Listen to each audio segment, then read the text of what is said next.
म्हणून ठामपणे उभे आहे. अजूनही इकडे समोरचा लोकसभेचा उमेदवार ठरलेला नाही. बहुतेक भारतीय कांबळे तुम्हाला विरोधात कोणी असेल असं मला दिसत नाही. आपण बिनविरोध निवडून येऊ शकता आणि कोणी उभं राहिला एखादा गद्दार तरी काळजी करू नका, त्याचं डिपॉझिट जप्त होईल असं वातावरण या मतदारसंघात मला दिसतं. वाढवण बंदराचा या वाढवण बंदरामुळे या संपूर्ण भागामध्ये एक विनाशाचं वातावरण, भीतीचं वातावरण निर्माण झालेलं आहे. पण जेव्हापासून मोदी आणि अमित शहाचं राज्य दिल्लीमध्ये आलेलं आहे तेव्हापासून या महाराष्ट्रावर विनाशकारी प्रकल्प लादले जातात. मग कोकण असो नाहीतर पालघर असो. काल अमित शहा आले महाराष्ट्रात. परवा चंद्रपूरला कोण होते? आपले नरेंद्र मोदी प्रधानमंत्री, कार्यवाहक प्रधानमंत्री आहेत. खरं म्हणजे जेव्हा निवडणुका घोषित होतात तेव्हा प्रधानमंत्री म्हणून त्यांना राहण्याचा अधिकार नसतो, मुख्यमंत्री म्हणून राहण्याचा अधिकार नसतो. पण सरकारी फौजफाटा आचारसंहितेचा भंग करून येतात या महाराष्ट्रात आणि काय बोलतात अमित शहा आणि हे मोदी? उद्धव ठाकरे यांची शिवसेना नकली आहे. शरद पवार साहेबांचा राष्ट्रवादी काँग्रेस पक्ष नकली आहे. अरे हा डुप्लिकेट माल गुजरातचा, आम्हाला नकली बोलतो. आमच्याशी टक्कर घ्याल तर या महाराष्ट्रातच तुम्हाला गाडलं जाईल. ढवळे साहेबांनी नारा दिलाय की भाजप मुक्त महाराष्ट्र आपल्याला करायचा आणि तो नक्कीच होणार आहे. काय देतात मोदी घोषणा? 400 पार, अब की बार 400 पार. लोकशाही का तुमच्या बापाची आहे का? शिवसेना प्रमुखांनी तात्काळ मनोदोशीला फोन लावला होता आणि त्याने सांगितलं की पंत वाढवण बंदर रद्द. मग आता तेव्हा घेतलेला निर्णय याला परत कोणी हवा भरली आणि हवा भरली ती भरली. जनतेच्या विश्वासाला किंमत न देता तुम्ही जर का प्रकल्प राबवणार असाल तर माझं म्हणणं राबवूनच बघा. तुम्ही काय प्रकल्प राबवणार? जनतेचा बुलडोजर तुमच्या सरकारवरनं उद्या आम्ही फिरवणार आहोत. हा जनतेचा बुलडोजर आहे. जेव्हा तुम्ही तिकडे खुर्चीवरती बसता तेव्हा तुमच्याकडे सगळी मस्ती असते, मस्तीच. आता संजय आपण जे बोललात की यांच्या डोक्यात अहंकार केलेला आहे. मी आजच पेपरमध्ये वाचलं, RSSचे जे सरसंघचालक आहेत मोहन भागवत, ते असं म्हणाले की रावण विद्वान होता. अहो, रावण निदान विद्वान तरी होता, पण अहंकारामुळे त्याचा घात झाला. इथं विद्वान पण नाहीये, नुसताच अहंकार आहे. उपयोग काय?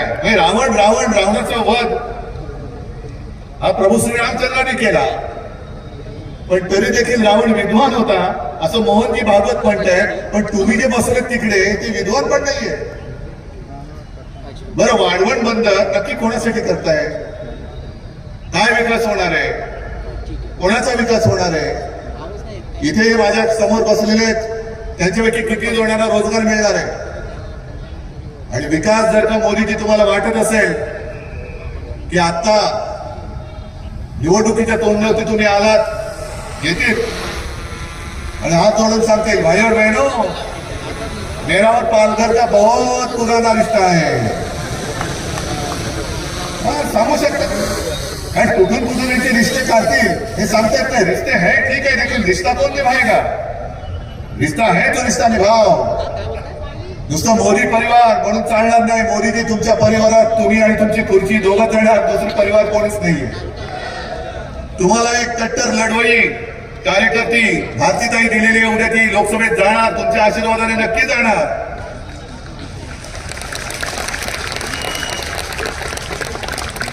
आणि पहिल्या प्रथम वाढवण बंदरचा फडशा पडला. हे माझं वचन आहे तुम्हाला. गद्दारांचे 2 मालक महाराष्ट्रामध्ये फिरतायत.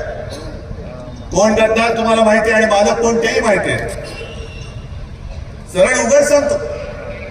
कारण परवा मी जेव्हा पत्रकार परिषद घेतली तेव्हा मी बोललो की यापुढे मी जी काय टीका करणार आहे ते देशाच्या पंतप्रधानांवरती नसेल तर नरेंद्र मोदींवरती असेल.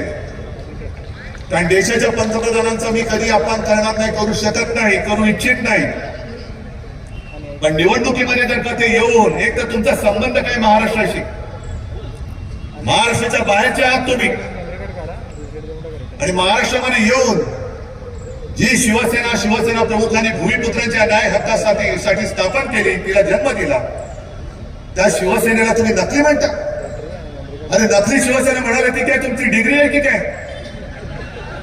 ही काय तुमची डिग्री आहे? ही नकली आहे पण आहे. मग त्यांचे दुसरे पार्टनर आले, खंडेडीखोर पक्षाचे दुसरे नेते अमित शहा, ते बोलून गेले शिवसेना नकली आहे. बोला तुम्ही, पण मी तुम्हाला जे भारतीय जनता पक्षाला म्हणतोय की हा भाडकाऊ जनता पक्ष आहे. भाडकाऊ आहे, भेगड आहे, भ्रष्ट आहे. नाही नुसतं मी काहीतरी बोलायचं म्हणून भरची बाराखडी नाही बोलत आहे. मी भेगड एवढ्यासाठी म्हणतोय की ज्या पद्धतीने त्याने आपले गद्दार फोडले, ईडी, इन्कम टॅक्स, सीबीआयचं बंदूक लावली त्यांच्या डोक्यावरती आणि घेऊन गेले. या इथूनच पालघर बंदच गेले ना ते सुट्टीला. म्हणूनच मी पालघर मध्ये आलोय. बघू याच्या पुढे कोण गद्दार जाऊ शकतो गुजरात, तेच बघायला आलेलो आहे. मी बंदूक लावून नाही घेऊन गेला, तुमच्याकडे ताकद नाहीये. आज माझ्याकडे तुम्ही माझा पक्ष चोरलाय, माझं चिन्ह पळवून गेलेलं आहात. अरे कशाला माझे वडील तुम्ही चोरण्याचा प्रयत्न करताय? एवढे तुम्ही काय बोलायचं त्यांना बोलू द्या, सोडून द्या त्यांना. पण तरी देखील हजारो माणसं माझ्यासोबत आली, कशासाठी आलेली आहे, काय येऊ शकतात ती? आजपर्यंत भगवा झेंडा फडकत होता डौलाने, त्याच्या बरोबरीने कम्युनिस्टांचा लाल झेंडा फडकतोय, इकडे काँग्रेसचा झेंडा फडकतोय. आणखीन तिकडे माझे काही मित्र आहेत, त्यांचे झेंडे फडकत आहेत. तुम्ही शिवसेना संपवायला निघालात, उद्धव ठाकरेला संपवायला निघालात. ही यांची वृत्ती आहे. जो यांना देईल साथ त्यांचा करणारे घात, ही यांची स्लोगन आहे. गेल्या 19च्या निवडणुकीमध्ये ढवळेसाहेब आपण म्हणालात की या पालघरने चमत्कार केला, पण तेव्हा आम्ही एक चूक केली होती. आम्ही मोदी पंतप्रधान व्हावे म्हणून याच पालघरमध्ये येऊन प्रचार केला होता. आणि मग तुम्ही विचार करा, मोदी पंतप्रधान होण्यासाठी म्हणून जी शिवसेना कठीण काळापासून मोदींच्या सोबत राहिली, ती शिवसेना मुळासकट संपवायला जे निघतात ते पालघरकरांना काय नाही देऊ शकतील? कोण आहे त्यांच्याबरोबर? भले आम्ही आमची तुम्ही नकली सेना म्हणून जी चेष्टा टिंगल टवाळी करताय, पण अमित शहाजी तुमच्या गाडीमध्ये अस्सल भाजपाचे लोक किती राहिलेत बघा. का सगळे तुमच्या स्टेपने आतमध्ये बसलेले आहेत. म्हणून याला भाडखाऊ म्हणतो, कारण त्यांचं स्वतःच कोणीच नाहीये. सगळे याला फोड, त्याला फोड, त्याला फोड. आता आमदार भुसारा सांगत होते, मी आपण आपलं महाविकास आघाडीचं सरकार असताना काय काय कामं केली, आणि मला ते सांगत होते की उद्धवजी बोलायला लागलो तर तासभर पोरा पडणार नाही, आणखीन बरंच बोलता येईल, एवढी कामं आपण केली होती. मग एकदा माझं काय मत आहे की निवडणुकीमध्ये एकमेकावरती दोष आरोप करण्यापेक्षा अशी एक निवडणूक करा. माझी तयारी आहे, इकडेच व्यासपीठ लावू. मोदीजी तुम्ही या, मी महाराष्ट्राचा माजी का होईना पण मुख्यमंत्री म्हणून येतो. मी 2.5 वर्षात काय केलं हे मी सांगतो, तुम्ही 10 वर्षात काय केलं हे तुम्ही सांगा.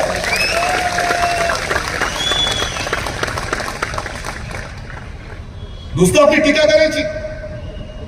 प्रत्येक भाषणामध्ये अरे उद्धव ठाकरे जर का तुम्ही संपवला आहात तर मोदीजी तुम्ही विश्वगुरू आहात, संपूर्ण जगातले लोकप्रिय नेते आहात, पण तुम्हाला प्रत्येक सभेमध्ये उद्धव ठाकरेचा उद्धार केल्याशिवाय तुमचं भाषण पूर्ण का नाही होत?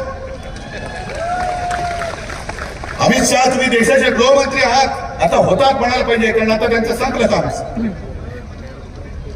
तुम्ही तिकडे चीनला उत्तर द्यायला पाहिजे.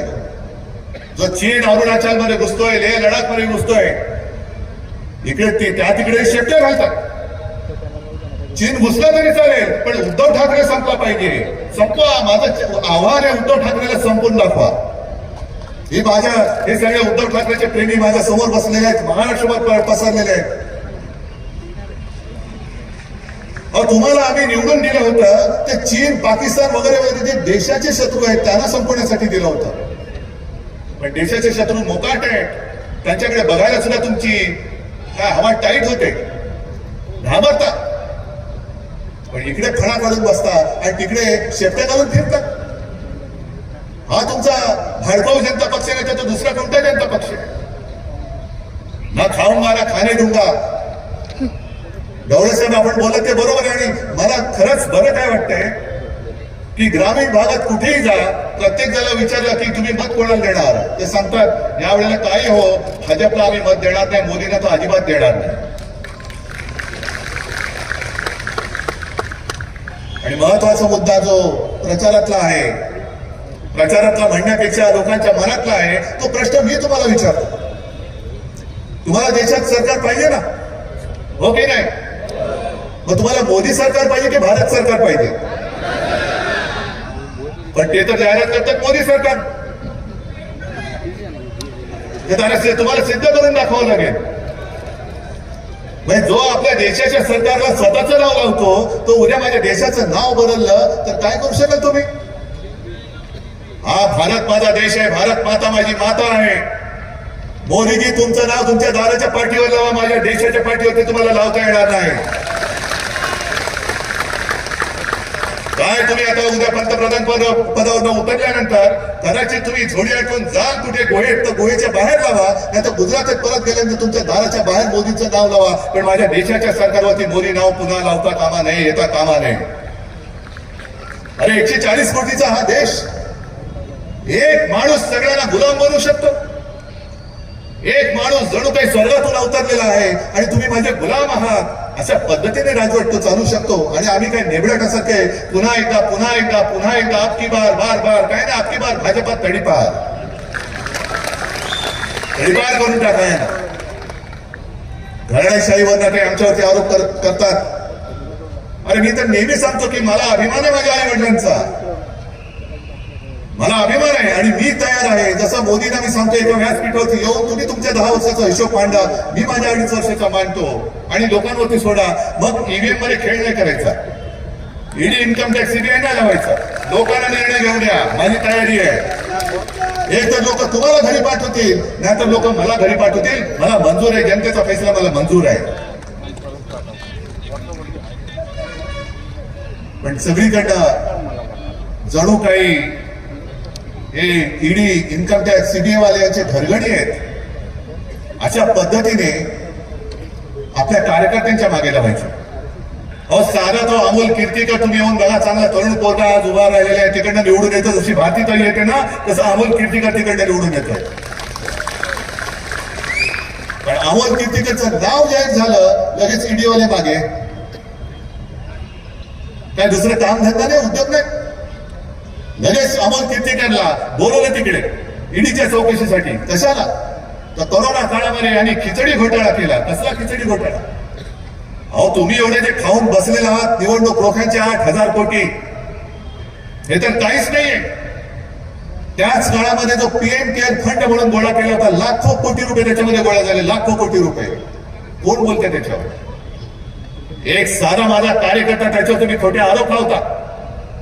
खिचडी घोटाळा केला म्हणून तिकडे एकाला तो तुरुंगात टाका. त्याचा ज्या कंपनीचा मालक आहे तो मिंडेकडे गेलाय, तो मोकाट आहे. पण त्याच्याकडे काम करणारी जी लोक आहेत त्यांना तुम्ही ईडी आणि ईडी बीडी सगळ्या त्याच्या मागे लावताय. ही तुमची लोकशाही. पण पीएम केअर फंडाचा जो घोटाळा आहे त्याची चौकशी नाही करायची, त्याच्यावरती प्रश्न नाही विचारायचा. पीएम केअर फंड हा खासगी फंड आहे. कोणाचा खासगी? मग पीएमचा अर्थ काय? तुम्ही हास्य जत्रा बघत असाल ना, पाहता की नाही? का बघत नाही की हो की नाही? त्याच्यामध्ये ते काय बघा, प्रभाकर मोरे आहे ना. मग पीएमचा अर्थ काय? प्रभाकर मोरे फंड आहे. पीएमचा अर्थ काय? पीएम केअर फंडाचा अर्थ काय? मग प्राईम मिनिस्टर त्याचा जर का अर्थ नसेल तर तो खासगी फंड कोणाचा आहे आणि उद्या मोदी खाली उतरल्यानंतर तो फंड कोणाच्या ताब्यात जाणार आहे याचं उत्तर मला त्याने द्यायला पाहिजे. पण एका बाजूला भरपूर घोटाळे करायचे. बरं, घोटाळे केल्यानंतर अमित शहा तुम्हाला जर का वाटत असेल की तुम्ही म्हणाल ती पूर्व दिशा, नाही, अजिबात नाही. तुमचे जे काही चोचले चाललेले आहेत, भ्रष्टाचारी ते तुका मिळवावा. म्हणजे कोणी किती भ्रष्टाचार केलेला आहे. मी मागे पण सभेत सांगितलं की किती कोटीचा घोटाळा केला, किती पैसे खाल्ले? 5 कोटी. हाकलून द्यायला. किती केले? 50 कोटी. थोडं बाजूला ठेवा, आपल्याला काहीतरी गद्दार विकत घ्यायला येतील. 50 कोटी आहेत ना, बाजूला घ्या. मग 500 कोटी, अरे याला घ्या. 70,000 कोटी, अरे हे तुला उपमुख्यमंत्री करतो. म्हणजे ज्याचा घोटाळा मोठा तेवढा यांच्याकडे मान मोठा. कोणत्या तोंडाने तुमच्या तोंडाला लागले शेण आणि आमचं तोंड हुंडाला तुम्ही येत आहे? पूर्ण नखशिकांत भ्रष्टाचाराने बरबटलेली पार्टी आहे. एक सुद्धा त्यांच्यामध्ये ओरिजिनल भाजपवाला आता शिल्लक राहिला असेल तो या उपऱ्यांच्या सतरंजा उचलायला त्यांनी ठेवलेला आहे. सगळे उपरे येत आहेत. कोण आहे? मिंदे कुठून आले? शिवसेनेतून आले.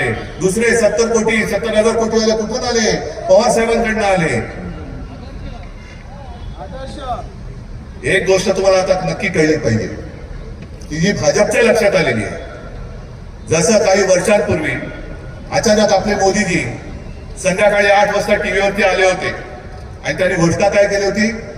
आज रात्री 12 पासून सगळ्या ज्या नोटा आहेत त्या नुसत्या कागदाचे तुकडे असतील, त्यांना काडीची किंमत राहणार नाही, मी नोटबंदी जाहीर करतो आहे.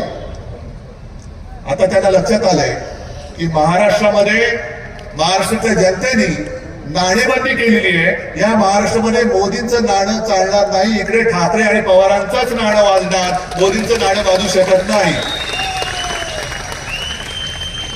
आणि म्हणून ही सगळी फोडाफोड चाललेली आहे. शिवसेना फोड, राष्ट्रवादी फोड. अरे बरं, मला एक कळत नाही, आपल्यातले जे काही निंदे तिकडे गेले तेव्हा आता वर तोंड करून सांगतायत की उद्धव ठाकरेंनी बाळासाहेबांचे विचार सोडले म्हणून आम्ही तिकडे गेलो. मग अजित पवारांना विचारायचे, तुम्ही काय गेला? तो स्वतः शरद पवार हयात असताना शरद पवारांनी पवारांचे विचार सोडले म्हणून तुम्ही तिकडे गेलात. पवारसाहेब आहेत ना तुमच्यापेक्षा जास्त लोकप्रिय शरद पवार आहेत. आणि पवार साहेब, मी काँग्रेस पूर्ण महाराष्ट्र पिंजून काढतोय. राज्याच्या कानाकोपऱ्यात गद्दारांविरुद्ध एक चीड निर्माण झालेली आहे. आणि बाळासाहेबांचे विचार कोण ऐकतोय?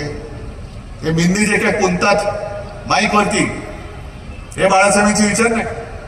अरे शिवसेनेचा दरारा काय आहे? एक फोन बाळासाहेबांचा गेल्यानंतर दिल्लीतले लोक कापायचे चळा.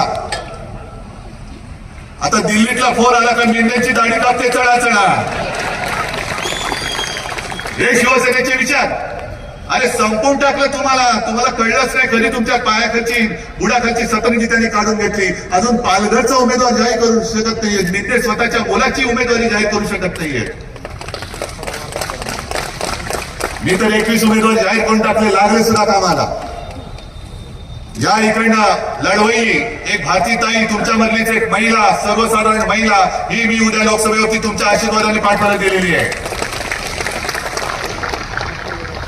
इकडे जे खासदार हे त्या मिंदेबरोबर आले आणि मिंदेबरोबर गेले. आधीच्या पोटनिवडणुकीमध्ये आपल्या विरुद्ध होते, नंतर हेच त्याला घेऊन आले होते. साहेब हेच उमेदवार चांगले आहेत. अरे म्हटलं आपल्याकडे कोण उमेदवार नाही, हेच चांगले आहेत. मग दिले. मग ते आले जर का त्यांना त्यांच्या पत्रिकेत योग असेल आणि पुन्हा उमेदवारी मिळाली, प्रचाराला आले, तर त्यांना पहिला प्रश्न विचारा की इतके वर्ष तुम्ही, म्हणजे ही गेली 5 वर्ष, त्याच्या आधीचे काही महिने लोकसभेमध्ये कधीतरी पालघर आणि वाढवण बंदरासाठी तोंड उघडलं होतं का लोकसभेत? हा पहिला त्याला प्रश्न विचारा. हे नुसतं इकडे काय विध्वंस करायला आलेलं नाही. वाढवण बंदर तुम्हाला नाही म्हणून नाही बोललो तर मी जिंकलो नाही, एवढा मी नतद्रष्ट नाहीये. वाढवणला तर मी विरोध करतोय, वाढवण होऊ देणार नाही तर वचन तुम्हाला देतोच आहे. पण मी मुख्यमंत्री असताना मी जव्हारला येऊन गेलो होतो, कारण पालघर जिल्हा हा एक खूप वैशिष्ट्यपूर्ण जिल्हा आहे. या पालघर जिल्ह्याला उत्तम समुद्र किनारा लाभलेला आहे, म्हणून तर बंदर इकडे आणण्याचा त्यांचा प्रयत्न आहे. याच पालघरमध्ये महालक्ष्मी आहे, जीवदानी आहे, वसईचा किल्ला आहे, अर्नाळा किल्ला आहे, शिरगावचा आहे, केळवे माहीमचा आहे, गंभीरगड आहे. आणि जव्हार सारखं एक उत्तम ठिकाण असं आहे की जिकडे आपण हिल स्टेशन बनवू शकतो. आणा ना काहीतरी अशा प्रकल्प आणा, पर्यटन चांगलं वाढेल. माझे आदिवासी बांधव आहे, तिकडे आदिवासी समाज मोठा आहे, त्यांचं एक पारंपरिक आहे, सगळं त्यांची संस्कृती आहे, वारली कला आहे. काय नाही या पालघरमध्ये. पण जे आहे ते गाडून टाकायचं आणि जे दिसतंय विकास म्हणून फक्त मित्रांच्या खिशामध्ये तुम्ही पालघर घालणार असाल तर मित्रांचा खिसा फाडून आम्ही पालघर जिल्ह्याचा विकास करून दाखवू. आता उन्हाळा सुरू झालाय आणि एक नेहमी फोटो येतो पालघर मधला, पालघर जिल्ह्यातला, की विहिरी तळ गाठलाय, चौ बाजूनी गोल अशा माझ्या माता भगिनी आतमध्ये त्यांच्या बाजल्या ठोकून बसलाय, पण खाली दगड दिसतोय. येतो ना फोटो नेहमी. काय एवढे वर्ष झाले तरी पाणी टंचाईकडे, पाणी प्रश्न सोडवण्यासाठी आजपर्यंत जेवढे खासदार झाले त्यांनी का लक्ष दिलं नाही? पालघर जिल्हा तुम्ही वेगळा केला, पण या पालघर जिल्ह्याचं जे काही वैशिष्ट्य आहे ते वैशिष्ट्य कायम ठेवून आमच्या या सगळ्या लोकांना इथल्या इथे रोजगार उपलब्ध होईल असे उद्योग इकडे का आणत नाही? आणि मी तर विचार करत होतो, ते सुद्धा आज तुम्हाला विचारून टाकतो. माझ्या मनामध्ये तर आजही आहे, तेव्हा सुद्धा होतं की पालघर जिल्ह्याचा विकास असा उत्तम झाला पाहिजे. पर्यटनासाठी उत्तम जिल्हा आहे. पालघरमध्ये मला वाढवण पोर्ट नको, पण पालघरमध्ये मला एअरपोर्ट आणायचा होता. मी आजच विचारतो, तुम्हाला एअरपोर्ट हवाय की नकोय? हो असेल तर रोज करा, हात नसेल तर नाही करा. मग असे काहीतरी विषय आणा ना. सगळे चांगले उद्योगधंदे गुजरातला न्यायचे, गद्दार गुजरातला न्यायचे आणि इकडे वाढवण बंद करायचं. तिकडे बारसूमध्ये रिफायनरी, नाणारची रिफायनरी मीच रद्द केली होती आणि बारसूची सुद्धा मी सांगितलं होतं की काय जनतेचा विरोध असेल तर बारसूला सुद्धा रिफायनरी होणार नाही. मी तिकडे पण जाणार आहे, गेलो होतोच. पण सगळे विध्वंस करणारे उद्योग हे महाराष्ट्राच्या माथी मारायचे आणि चांगले उद्योग हे गुजरातला पळवायचे. मोदीजी, तुम्ही गुजरातचे पंतप्रधान नाही, तुम्ही देशाचे पंतप्रधान आहात. सगळ्या चांगल्या गोष्टी आमच्या गुजरातची काही वय नाहीये. मी अनेकदा म्हटलं की गुजरात सुद्धा आमचं आहे. इथे सुद्धा काही गुजराती माता भगिनी बांधव आले असतील, या पालघरमध्ये राहतात, मुंबईत राहतात, महाराष्ट्रभर राहतात. त्या गुजराती समाजाशी आमचं वय नाही. उद्या इंडिया आघाडीचं सरकार येणारच. होय, मी अभिमानाने आणि अगदी आत्मविश्वासाने सांगतोय, इंडिया आघाडीचं सरकार हे 300 पार करून येणार म्हणजे येणारच. हे आज राज्याचं नव्हे देशाचं चित्र सांगतंय. आणि इंडिया आघाडीचं सरकार आल्यानंतर गुजरातच्या हक्काचं जे असेल ते आम्ही देऊच, पण महाराष्ट्राच्या हक्काचं असेल ते आम्ही कोणाला उरबाडायला देणार नाही. नाही म्हणजे नाहीच. मोदीजी, तुम्हाला सुद्धा देणार नाही. कळा ना, संपूर्ण देश आहे तुमचा. होता, आता नाही. 10 वर्ष खूप झाली. 10 वर्षात संपूर्ण देशाने तुम्हाला संधी दिली. त्या संधीचं सोनं करायच्या ऐवजी तुम्ही माती करून टाकली. आता बस झालं. आता आमचं काय आहे ना ते आमचं आम्ही बघून घेऊ. आता आमच्या लक्षात आलेलं आहे, पूर्वी असं वाटत होतं की मजबूत देश पाहिजे असेल तर सरकार मजबूत पाहिजे. पण आता माझ्या लक्षात आले की जर का देश मजबूत पाहिजे असेल तर सरकार संमिश्र पाहिजे, मिलीजुली सरकार पाहिजे. कारण एका पक्षाचं आणि एका व्यक्तीचं सरकार हे देशामध्ये हुकुमशहाला जन्म देऊ शकतो, तो आता दिलेला आहे. आणि त्याला आत्ताच जर का आपण गाडून टाकलं नाही आणि आपल्या सगळ्या इंडिया आघाडीचं संमिश्र सरकार या देशात आणलं नाही तर मग आपल्या देशाला कोणी वाली नाही. ती भारत माता सुद्धा बोलेल, अरे काय रे तुम्ही माझ्या पोटी जन्माला, माझं स्वातंत्र्य तुम्ही टिकू शकला नाही का म्हणून तुम्ही मला माता म्हणता. आणि त्याच करता ही निवडणूक ही नुसती वाढवण बंदरासाठी नाही, ही पालघरच्या विकासासाठी आहे, राज्याच्या हितासाठी आहे आणि माझ्या देशाचं स्वातंत्र्य टिकवण्यासाठी ही निवडणूक आपल्याला जिंकावीच लागेल. आज भारतीताई सगळ्यांना माहिती आहे. भारतीताईचं चिन्ह काय आहे? जरा जोरात पोचलंय गावागावात. आज तुम्ही सगळे आलात. मी जे मी बोललोय वाढवण बद्दल तुम्हाला पटलंय? वाढवणच्या संघर्ष समितीचे नेते कोण सगळे पटलंय? मी काय बोललो? जाहीर सभेत बोललेलो आहे आणि तुम्हाला सगळ्यांना माहिती आहे. मी एकदा बोलल्यानंतर पुन्हा मागे फिरत नाही. एकदा बोललो तर बोललो. तुम्ही आपलं सरकार आणा. वाढवण बंदराचा विषय त्यांच्या सरकारच्या कागदावर तुम्ही पुसून टाकल्याशिवाय राहणार नाही. आणि त्याच्यानंतर मात्र जे चांगले उद्योग आहेत, जे पर्यावरणाची हानी करणार नाहीत, जे माझ्या मच्छीमार समाजाच्या पोटावरती पाय येणार नाही. अरे साधी गोष्ट आहे. गेल्या 8-10 दिवसापूर्वी एका मच्छीमार नौकेला एका जहाजाने धडक दिली. नुकसान भरपाई मिळाली? काही नाही. कोण होते देव जाणे, मेले तर मेले नाही ना, मेले असतील तर करून टाका, नसतील तर घरी पाठवा. हे असं सरकार दळबद्री, हे असं निर्दयी सरकार आपलं नसेल, अजिबात नसेल. ज्या वेळेला तुम्ही आम्हाला मतं देता तेव्हा ते मतं नसतात, ते तुमचे आशीर्वाद असतात, ते तुमचे आशीर्वाद असतात. भाजपसाठी नुसती मतं असतील, पण माझ्यासाठी तुमचे आशीर्वाद आहेत आणि त्याला मी आशीर्वाद मानतो. म्हणून आणि म्हणूनच आज माझ्याकडनं पक्ष चिन्ह सगळं जरी काढलं तरी सुद्धा तुमचे आशीर्वाद हे आई जगदंबेच्या रूपात माझ्यासमोर उभे आहेत.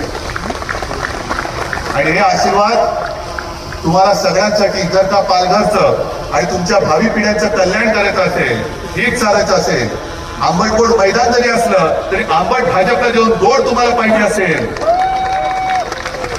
तर भारतीताईला प्रचंड बहुमताने तुम्हाला निवडून द्यावंच लागेल. आणि ते त्या भारतीताईची जी निशाणी आहे ती फक्त शिवसेनेची नाही, तर तुमच्यावरती होणाऱ्या अन्यायाला जाळून टाकणारी ती धगधगती मशाल आहे.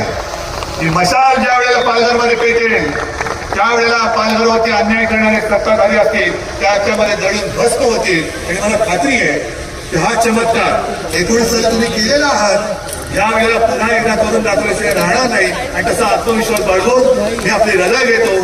जय हिंद, जय महाराष्ट्र. सर्वांनी राष्ट्रगीतासाठी उभं राहायचंय. एक साथ राष्ट्रगीत सुरू.